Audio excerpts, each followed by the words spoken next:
Awakening the Purple Thunder at the Beginning. Season 2. 6 na araw ang lumipas. Kumikislap ang kidlat sa paligid ng Thunder Tower. Pero bago tayo magpatuloy, don't forget to smash that like button. Mag-subscribe ka na sa channel na to at i-on mo na rin ang notification bell para lagi kang updated sa mga solid na recap na tulad nito.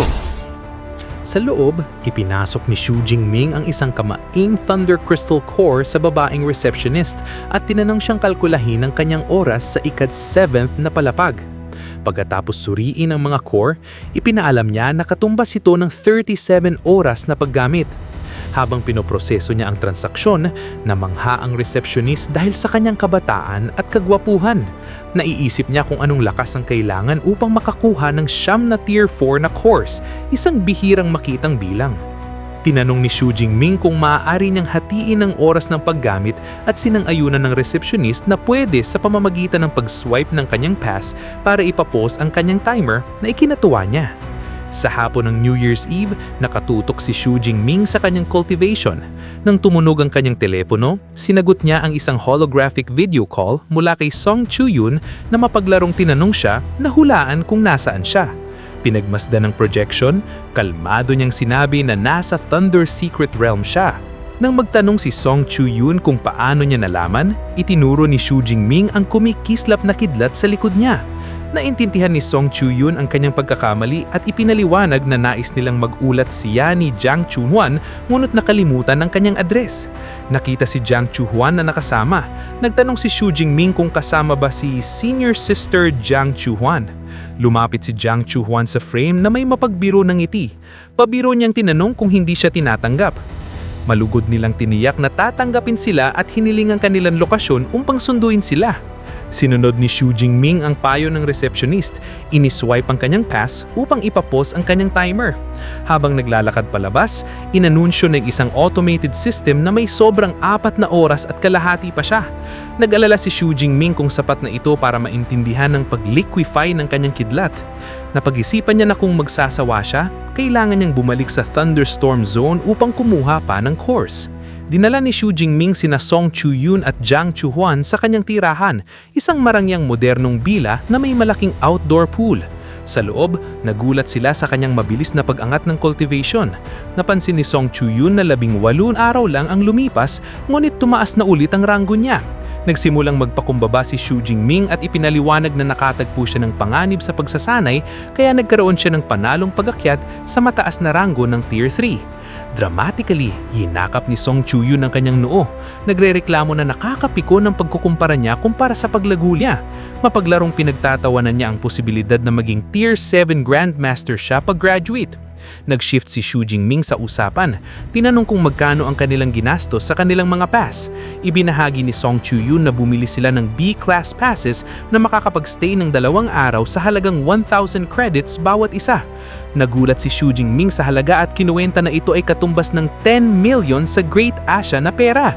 Nag-alok si Xu Jingming sa mga babae ng pagpipilian sa 2 silid sa ibabaw. Tinanggihan ni Song Chu-yun ang alok. Pinili nilang mag-share na lang ng 1 silid.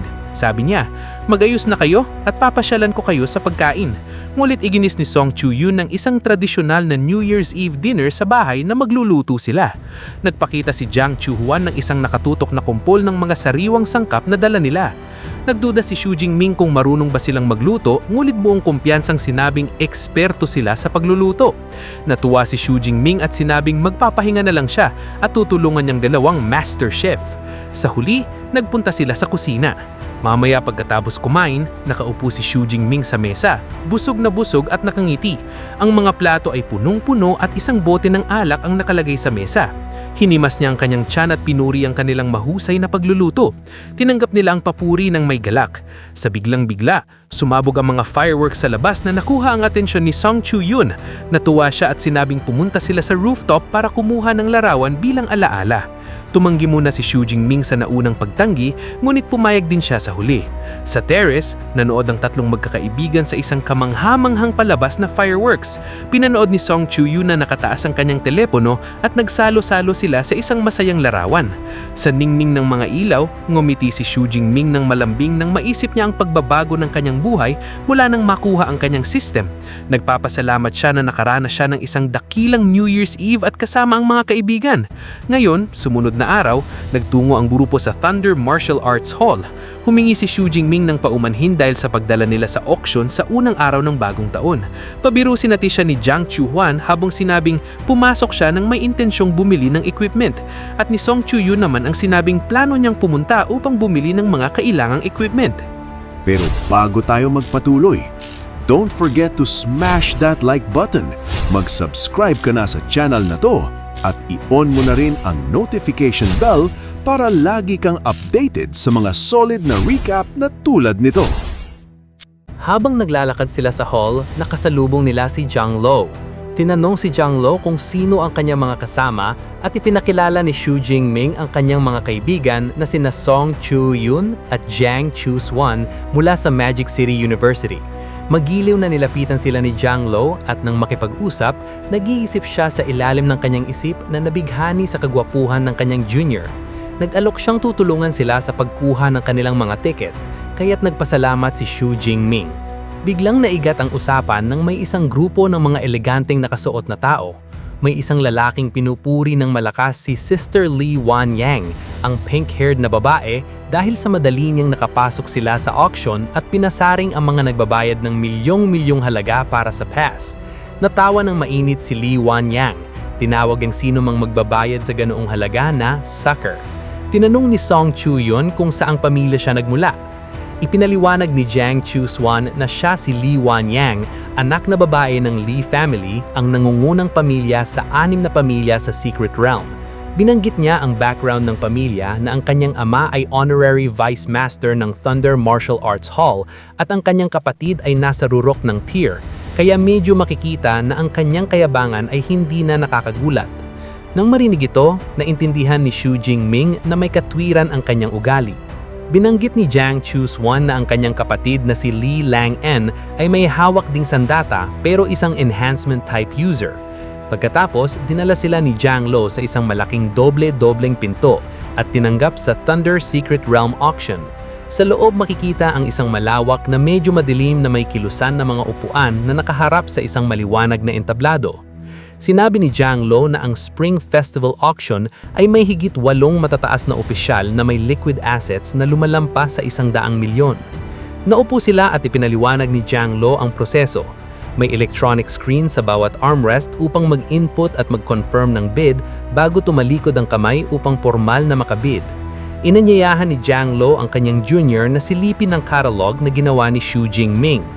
Habang binubrowse ito, namangha siya sa 108 item mula sa kakaibang mga bulaklak hanggang sa resources na S-Class.